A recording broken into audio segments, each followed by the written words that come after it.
The following is an exclusive presentation of Ravens Productions.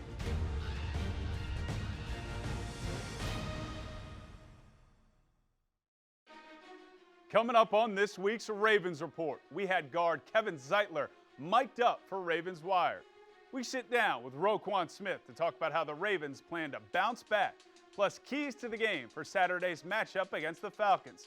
All that and more on this week's Ravens Report.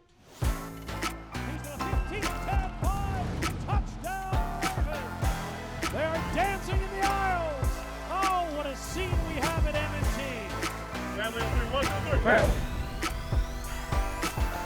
Welcome back to this week's edition of Ravens Report, presented by MedStar Health. I'm Evan Washburn. Well, it's a holiday season, and despite a loss last week in Cleveland, the Ravens still have all the gifts they could hope for still in front of them as we enter Week 16 of the season. Next up, a Christmas Eve visit from the Atlanta Falcons. But before we dive into that critical matchup, let's head back to Cleveland, where even in a loss, the running game continued to churn out yards. And that production always starts up front with the offensive line, where we had a front row seat on their day with guard Kevin Zeitler wired for sound. This is the coldest game we have seen so far this year. They'll keep getting colder. It's that time of the year in December in the AFC North. Week 15, it's another AFC North showdown, Ravens and the Browns, and the weather is going to be a factor. That's the dudes right here. Be great. Let's go. Let's go.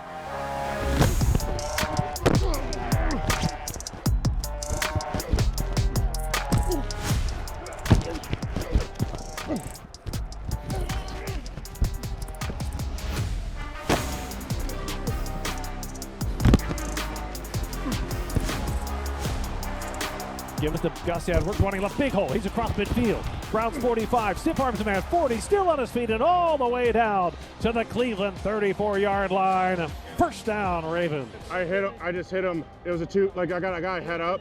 I just hit him and I ripped him in. Hey, good communication. Let's go, boys.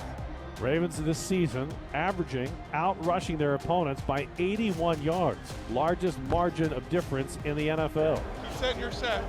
They can't get by you. Keep setting your set. Yep. Get ready for 2 minutes. Keep it tight. Keep it tight. Real tight. Keep it tight.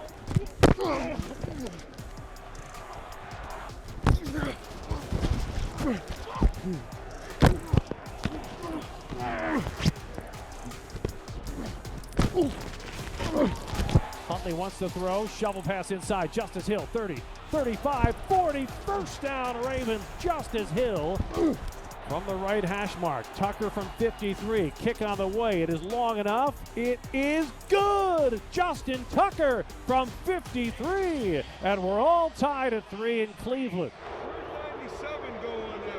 He just pinched. He just knows. Yeah, he just went over there, so I stayed down on him. He's my guy. When that happens, once he goes across the timeless, I went back and gave a hand after I saw Tyler had him.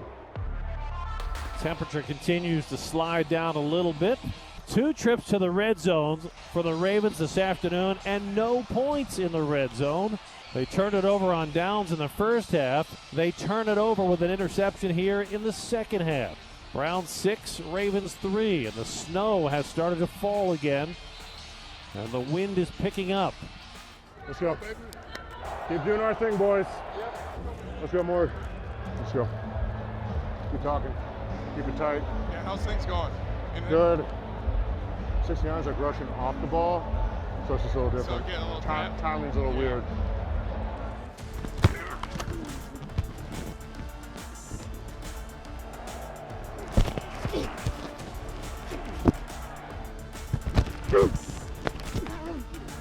Third down and 11. Watson wants to throw. Pocket collapsing. He is sacked back at the 48-yard line. Great job, D. Way to go, D. Let's go, we rolling. Gives it to Dobbins, running to the left. Off left tackle. He's got a hole. 15, 20, 25, 30. Dobbins to the 40-yard line and all the way out to the 46-yard line of the Ravens.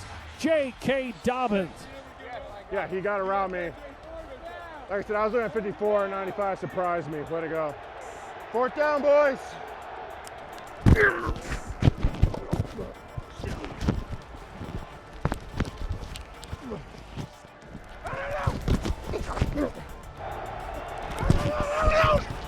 On a day when the snow fell and the wind swirled, the Ravens offense just unable to execute. A pair of trips to the red zone produced no points. 13-3 will be your final score. Now the Ravens turn their attention next week to Christmas Eve in what is looming as a very important game against the Atlanta Falcons. So the running game will always be a staple in this offense, but there's no doubt the passing game will have to improve for this team to reach their goals down the stretch. Coming up next on Ravens Report, we get to know cornerback Kevon Seymour and his journey to becoming a Raven. Sights. Track down and sack. Adafe Owe. Sounds. Superlatives. I did it backwards. And football. I never really left. Yeah. Sugar and Quake. Subscribe to the Ravens channel on YouTube to catch every episode of Ravens Wired, Pregame Live, Studio 44, the Lounge Video Podcast, and more. Visit youtube.com/Baltimore Ravens. Welcome back to Ravens Report from the Under Armour Performance Center.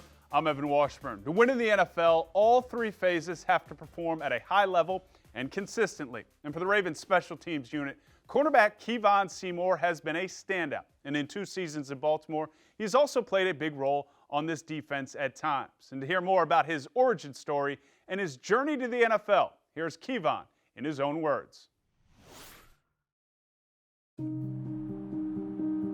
My number one goal, whenever I'm on the team or get on a new team and I'm around new faces and coaches, is to prove to them that I can play. I remember growing up, I used to always want to prove people wrong. I'm like, yeah, I'm going to prove them wrong. I'm going to prove that person wrong. But like now, I'm in a different place to where like, I'm just focused on proving the people that believe in me right. I am Kevon Seymour, and I won't stop now. I'm originally from Pasadena, California. I grew up in the community arms. Where I'm from, they call it the Snake Pits. Lower living, Section 8, poverty, but my mom always made it feel like a mansion. There was a lot of stuff going on, a lot of fighting and gang violence, but at the same time, that was like home too. If you from Pasadena in those areas, then it was home. It didn't feel dangerous because to us, that was what we was used to.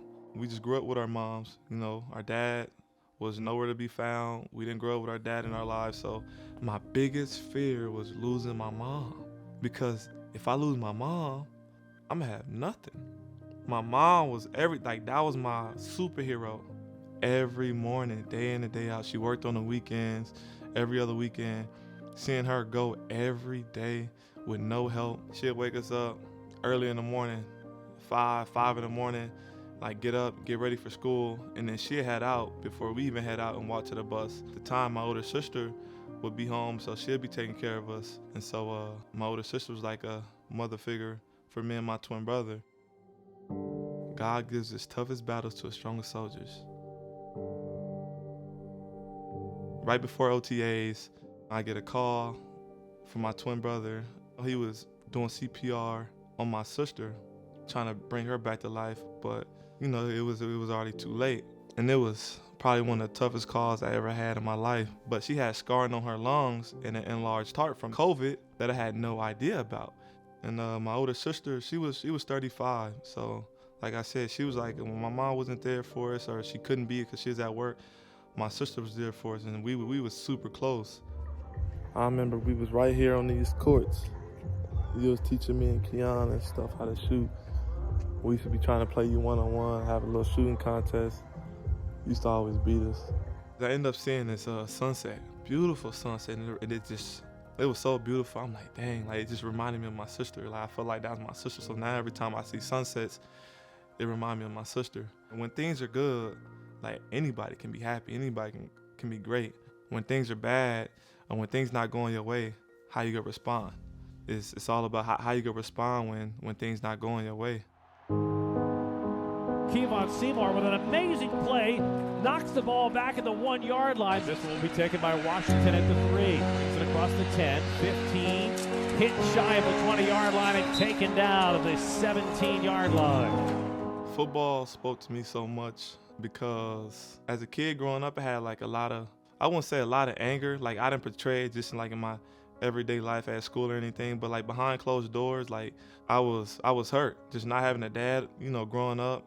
And so it'd be times where I just go in the bathroom when I couldn't get nothing, or I see my mom struggling, like I'd break down. I go into the bathroom and break down like, man, if my dad was here, none of this would be happening. If my dad was here, we'd have a complete family. We wouldn't be going through this. Being on that football field helped me release some of that tension and some of that anger and some of that doubt. So as a parent now, I have 4 kids, 3 girls, 1 boy, and I try to give them everything, I can, but at the same time, I allow them to work for it. They still young, but they still gonna understand that in order to get things you want, you have to work for it. Nothing's gonna be handed to you. And my mom instilled that in me and my siblings. She always told us, like, you gotta work for everything. An unsung one right now, covering punts, making plays. There might be some other guys, but this is to my eye, all right? Made some unbelievable plays in punt coverage. Kevon Seymour. We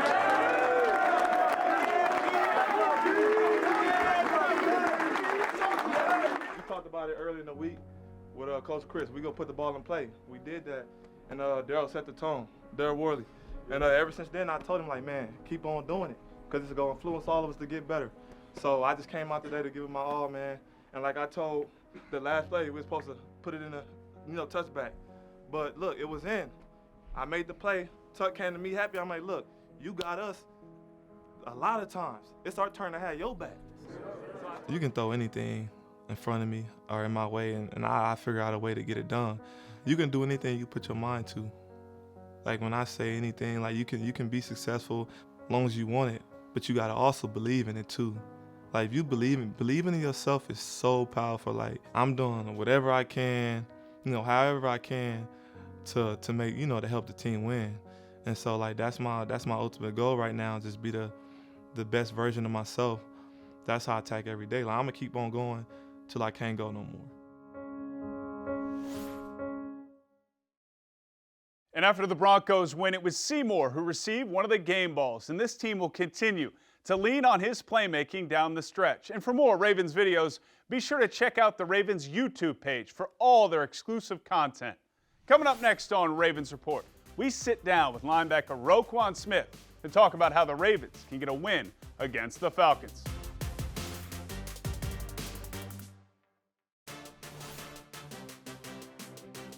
Welcome back to this week's edition of Ravens Report, presented by MedStar Health. I'm Evan Washburn.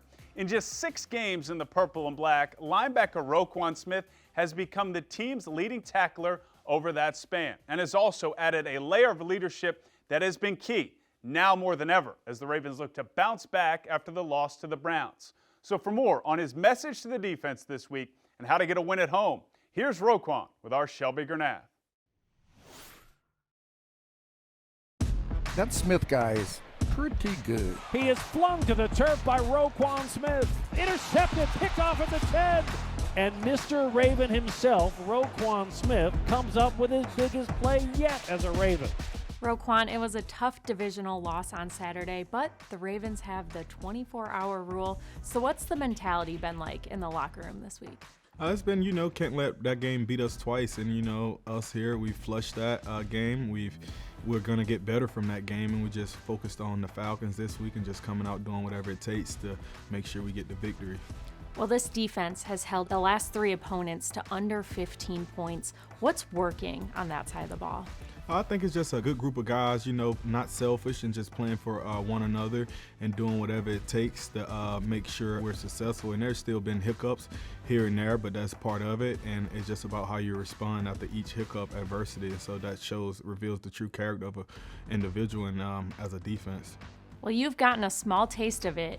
What have been your initial impressions of the AFC North? I've always looked at the AFC North as a tough division, and I got a lot of respect for the teams that are in the AFC North. It's hard-nosed football week in and week out, so I'm just excited to be a part of it, and I think it fits my personality and my character, so I'm just happy to be in it and be a part of it. There are only 3 regular season games left. How can this team gain some momentum and go on a run? Yeah, I think it's just taking one game at a time currently, and I think it's not looking too far ahead at all, and it's just more so focusing on this current game we have and just going 1-0 this week, and I think if we do that, other things will take care of itself.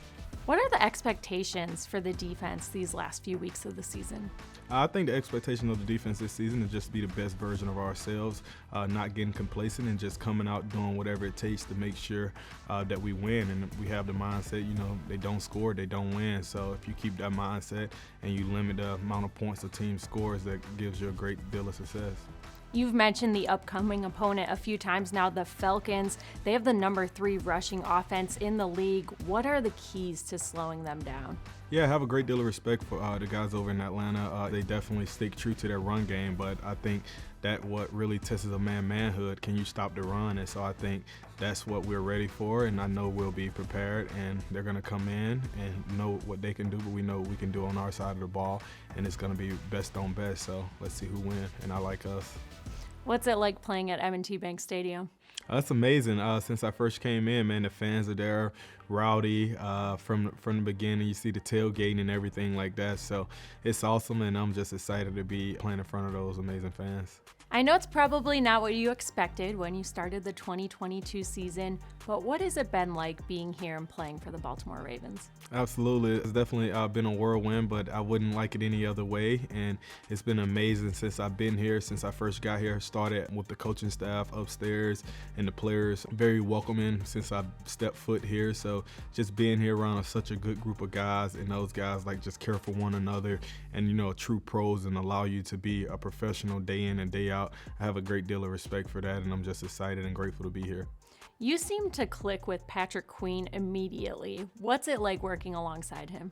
Yeah, man, I got a lot of respect for PQ. Watched the guy play over the years. Him coming out of college, I was already in the league. We were social media buds, but never really got the chance to really hang out and do things. But, man, since I've been here, down-to-earth guy, and I'm just excited for us just to keep gelling and bonding together because I think it's going to be something special. I talked to Justin Houston right after you got here, and he was so impressed by how you came in and you were immediately a leader. What allowed you to come in and have that immediate impact?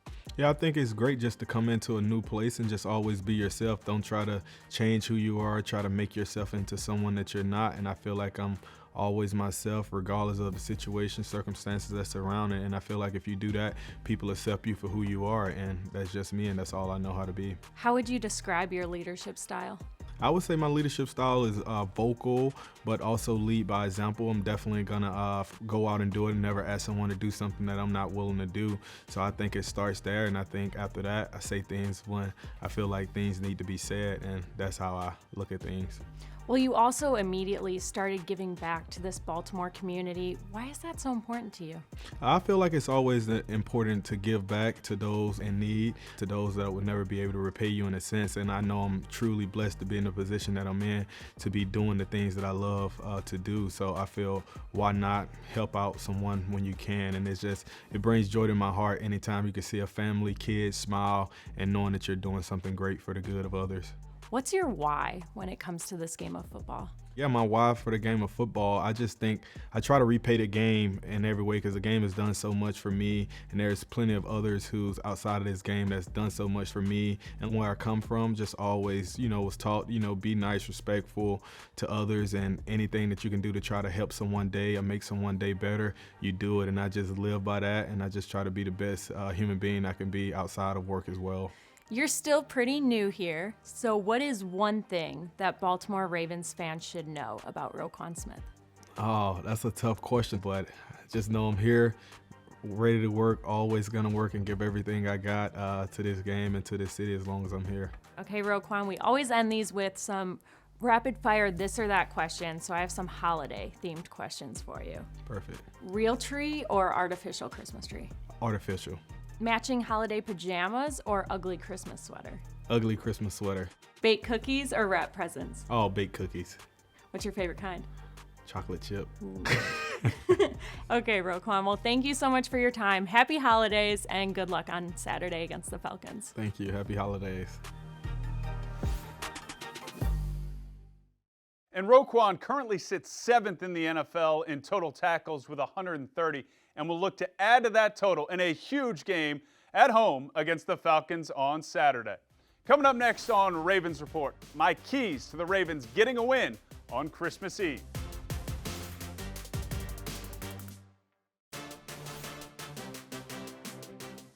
This week, the 2022 Pro Bowl team was announced. Congrats to Roquan Smith on his first Pro Bowl.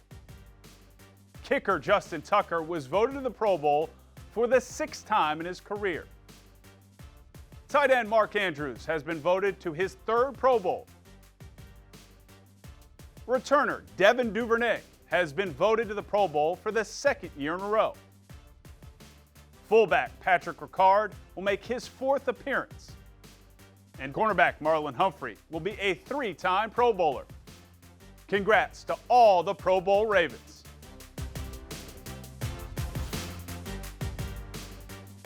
Welcome back to Ravens Report from the Under Armour Performance Center. I'm Evan Washburn. So the Ravens return to the bank this week to take on the Falcons, who sit at 5-9 on the season and have struggled on the road with just 1 win. But this season in the NFL has proven to be more unpredictable than normal, so there's no overlooking the Falcons in this building. Here are a couple keys for this one from my perspective. Defensively, you got to rattle the rookie. Desmond Ritter's just making his 2nd career start, and this is on you, the fans, as well. Make it loud on Saturday. Offensively, it's all about the chess match with former defensive coordinator for the Ravens, Dean Pease, who's now in Atlanta. You got to win that edge to win this game. That'll do it for us. Thanks so much for watching, and be sure to tune in to Ravens Falcons Saturday at 1. And before the game, you can watch Ravens pregame live, hosted by Shelby Granath and Torrey Smith on YouTube, Facebook, or BaltimoreRavens.com. Happy holidays from all of us here at Ravens Report. Enjoy the game, and we'll see you right back here next week for another edition of the show.